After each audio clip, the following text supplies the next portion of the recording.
One of the questions that we're asked most frequently is why? Why would they lie to us about the earth being flat? Now, in my opinion, we're being lied to not only about the shape of the earth, we're being lied to about the very nature of reality itself. In this video, I'll go over 5 reasons why I believe that we're being misled about the nature of our reality.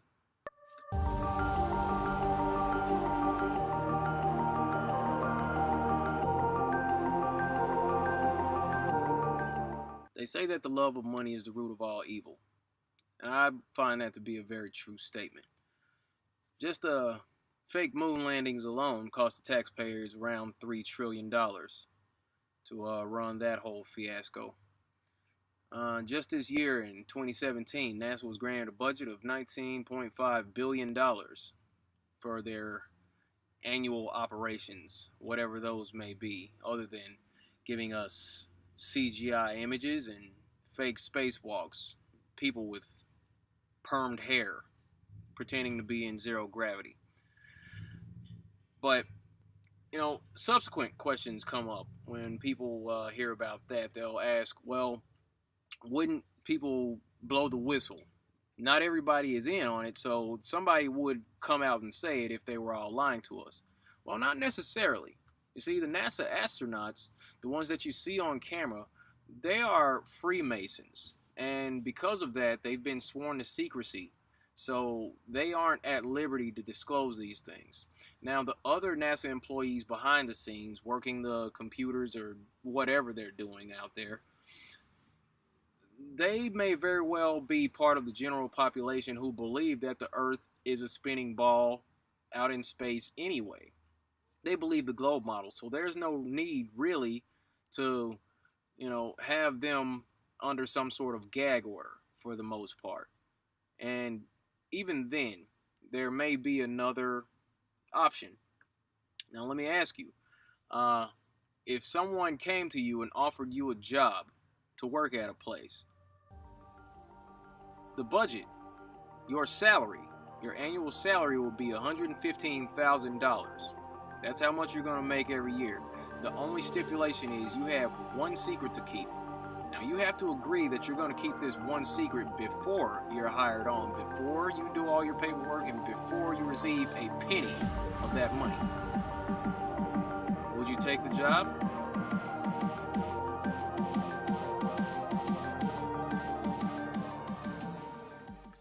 Now, another potential reason as to why we're being lied to about the shape of the earth will be that they're hiding land from us. Now, one of the more widely accepted models of the flat earth is the 1892 Gleason Standard Map of the World.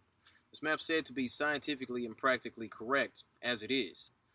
Now, that map shows Antarctica as a 360-degree ice wall surrounding all the inner continents. In 1954, Admiral Richard Byrd, a highly decorated naval officer, conducted an interview where he alluded to the idea that there may very well be land beyond the poles. Admiral Byrd, you've been to both the North Pole and the South Pole. Is there any unexplored land left on this earth that might appeal to adventurous young Americans? Yes, there is. And not up around the North Pole, because it's getting crowded up there now, because they find out it's really usable, not only to live in, but militarily. But strangely enough, there's left in the world today an area as big as the United States that's never been seen by a human being. And that's beyond the pole on the other side of the South Pole from Middle America. And I think it's quite astonishing that there should be an area as big as that unexplored. That's a tremendous So challenge. there's a lot of adventure left down at the bottom of the world. Well, Admiral, do you hope to see that?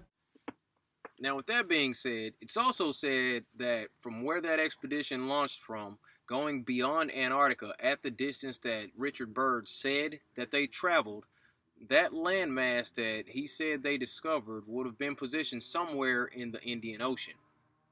Now, also, there's another map. It's a 1907 Buddhist map.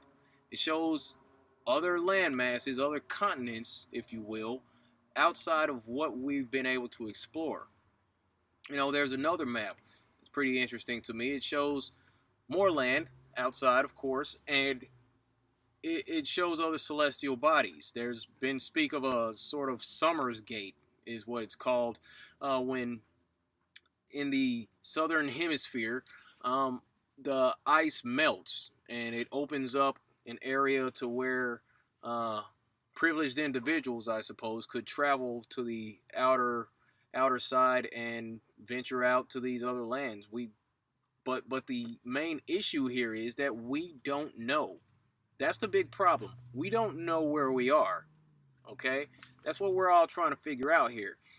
And I'll tell you, the average heliocentric enthusiast knows in the back of their mind that they'll likely never be able to go out to space due to the lack of certification. You have to be an astronaut. You have to go through this battery of training in order to be certified. You would have had to get so much education to get to that position. Also, financial. Most of us don't really have the money laying around to build our own rocket to go out to space. So, that's another hindrance in that. Just the same, the average flat earther knows that we're not going to be able to go to Antarctica to explore for some of the same reasons.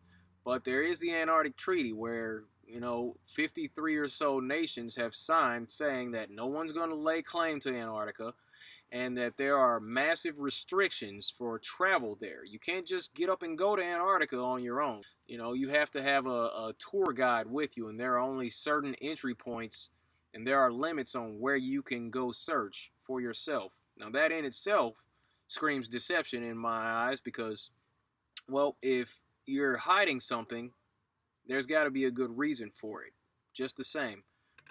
Also, along the lines of hiding land, there's another area that we don't really talk about. We don't talk a lot about the North Pole. We don't talk a lot about the Arctic Circle. Hint, hint.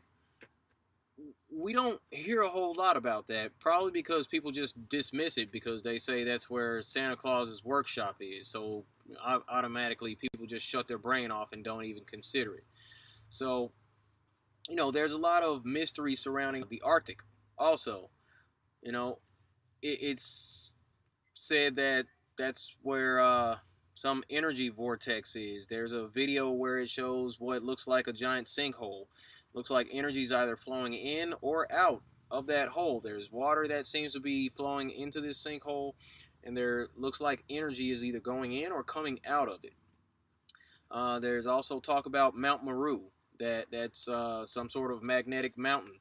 That's why all the compasses on the flat Earth point towards the North Pole. Some sort of form of electromagnetism. Yeah, that would make sense. The whole core of the Earth aspect, that's invalid because the Kola Ultra Deep project in the 90s, the deepest hole that's been dug, that only went 7.5 to 8 miles deep. So when you see those little graphics showing, the crust, the mantle, the outer core, and the inner core with all these pretty colors, that's all just speculation. That's a cartoon. That's just a graphic. They don't know what's down there because they haven't gone that deep. So, the Arctic, that's another place that's pretty mysterious, in my opinion. But, again, we don't know. And we need to be asking questions. So, there's that aspect. Also, they're leading the population to believe that we are somehow stuck in a landlocked position. It's kind of a form of mental slavery, if you sit down and think about it long enough. What if they are hiding land? What if they're hiding more land from us in order to keep us as servants on this massive plantation, constantly feeding into this predatory financial system?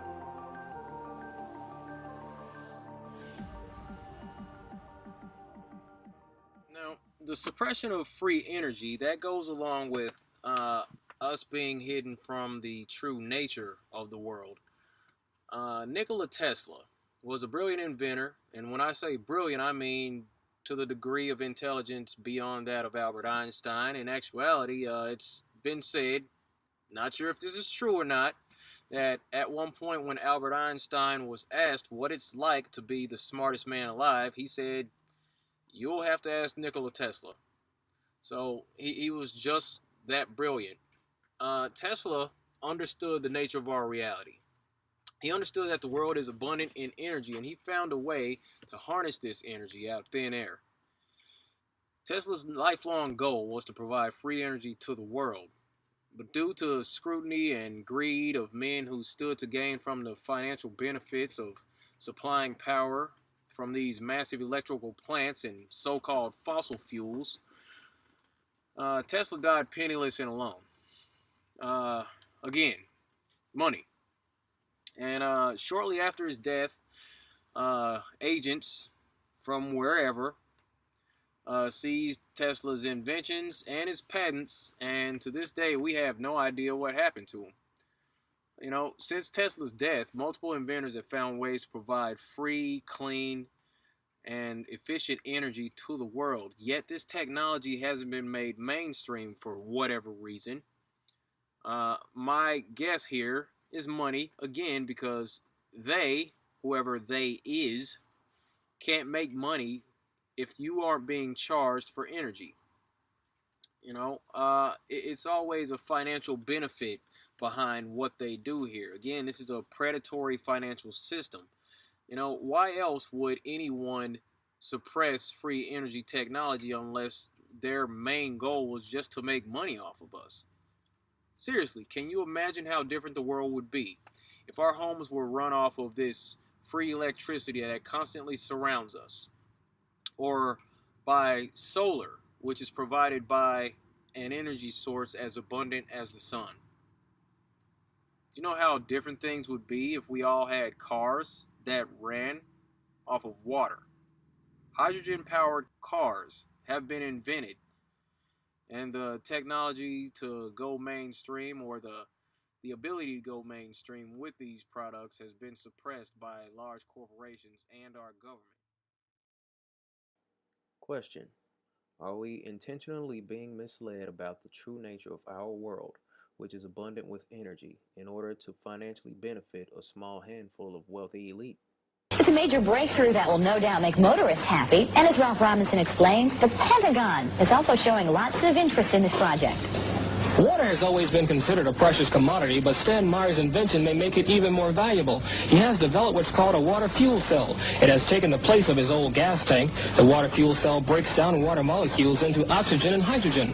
The hydrogen is used to run his dune buggy. I don't care if you use rainwater, well water, city water, ocean water. If you don't have any fresh water, go ahead and use snow. If you don't have any snow available to you, they use salt water because there's no adverse effect to the fuel cell. Meyer started working on this project 4 years ago. He's not a scientist. He isn't even a chemist. In fact, he never graduated from college.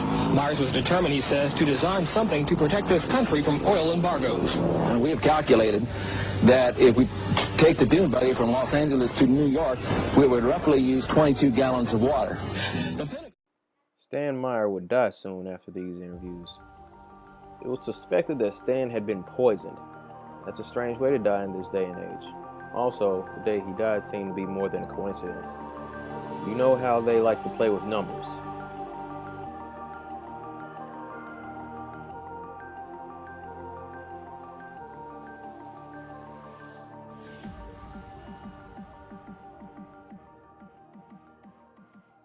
Many ancient civilizations were under the belief that we all live on a flat, stationary Earth, underneath a dome-like enclosure known as the firmament. This was a widely held belief up until around 500 years ago, when some Jesuit pseudoscientists came along with a big steaming pile of calculations in order to justify the globe model that we're all subjected to today. Since then, we've been inundated with this idea, and we've been taught that from a Big Bang explosion that happened billions of years ago, an explosion out of nothing created everything in such perfection that we see today. Although what we've been told about this can't be duplicated in a laboratory, at no point does something come out of nothing. That just doesn't happen, can't be repeated, can't be duplicated. So, again, pseudoscience. Now, roughly since then, we've all been taught this globe model. Now, there's a passage: train up a child in the way that he should go, and when he is old, he will not depart from it. I believe that's why we have so many who are indoctrinated to still believe and fight so hard for the heliocentric model. The reason being is because we've been taught the globe model since before we had the ability to think for ourselves. Think about that. Before you could think for yourself, before you could form rational thought, you've been taught that you live on a spinning ball, although your five senses tell you something totally different. Our senses tell us that the earth is flat and stationary, that the sun and moon and the stars rotate above us just as we see, that they make their annual cycles in such a way that we can calculate days, months, and years of the passage of time, just like in Scripture. The earth in itself works like a well-designed timepiece, and we all know that any timepiece that we can think of has a designer. What if the lie is to hide the existence of that designer? What if they're lying to us about this because they're hiding God?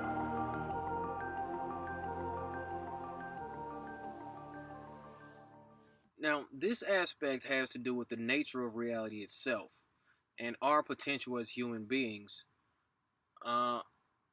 We've all had this instance where you've thought about someone, you spoke about someone in passing, and then after a few minutes or a couple hours or so, you get a call or a text message or an email from this person, and you're thinking to yourself, or you literally say to them when you pick up the phone, I was just thinking about you. I was just thinking about you. You know, I was just talking about you. When people say, speak of the devil, then that's that, you know, they usually say that when someone pops up and you were just talking about them. We've all experienced this once or twice, maybe more than that in our lives. So, I mean, do we have the ability to pull people into our existence just by thinking about them? That's something to contemplate. Another odd thing is deja vu. We all had this point in our lives where we, in our waking lives, come to a point to where we feel like we've already been there, as if at some point part of our consciousness experienced looking into the future and being in this certain situation, and then deja vu occurs in our waking hours when reality catches up to what we saw in the spirit. That's deja vu. There's another thing called remote viewing, where a person can fall into a trance and kind of leave their body. They have a sort of out-of-body experience where they can send part of their consciousness or their mind or their spirit, soul, whatever you want to call it, to another place to gather information. And this has been taught. This has been done in military operations, or it's been reported to have been done, where there are special teams who are taught remote viewing, and they'll go into this trance. They'll go view some place, some area, some sealed off area on Earth. Distance doesn't matter when doing this. Their spirit goes there, gathers data, talks about, figures out how many people are in the room, it can scan documents for information, and then bring it back to the body. And when that individual wakes up, they're able to accurately tell whoever's standing next to them, their superior officer, this information that they've gathered while out of body. And that's widely reported as something that happens in these secret programs. There's another aspect, and we've all experienced something like this, creating our own reality to a degree. There have been instances where you've said, I really don't want this to happen, I really, really don't want this to happen, and it happened anyway. There have been points where you've thought about something, you've desired something so much, and because you put that much energy, focus, attention, emotion, whatever you want to call it, or a combination of those things, into this event, it actually manifests itself in your reality. For example, I have the story of a few years ago. I was doing physique competitions. I had started doing those competitions, and about 3 weeks out, I was still training and getting ready. I was lifting my weights and eating right and all that. And there were, like, 3 weeks out, I would be in my apartment. And I would sit quietly and close my eyes and meditate. And I would think about, what it would be like to win. I would focus on the emotions of having my name called as the winner. I thought envisioned myself on the stage being presented with a trophy or a sword. I wanted to feel what it felt like to be the winner on that particular evening. And I would focus on that. I would sit down 10 to 15 minutes each night for about 3 weeks, give or take. And it happened exactly like that. The night of that competition, I won first place men's physique, won first place men's physique overall, and was interviewed by a guy from the Northwest Guardian. And that's exactly what I said. There was a point when I was at work, after I had been doing this for about a week, this whole visualization exercise at home. One of my supervisors came to me. He says, "Oh, you got a competition coming up. What do you think's going to happen?" I said, "Oh, I'm going to win." He's like, "Yeah." I said, "Yeah, I'm going to win first place men's physique. I'm going to win first place men's physique overall, and I'm going to be interviewed by the Northwest Guardian." And that's exactly what happened that night. And in the following competition, the NPC Northwest Classic in Tacoma that year, I did the same thing. Sat in my apartment, visualized myself winning, visualized the guy calling my name, visualized being handed a sword for the overall winner, and all that, and felt the emotions, talked about it, and it happened just like that. And we've all experienced something like that to some degree. We all supposedly have the ability to create aspects of our own reality. We can manifest events into our lives by putting enough attention and focus on these things.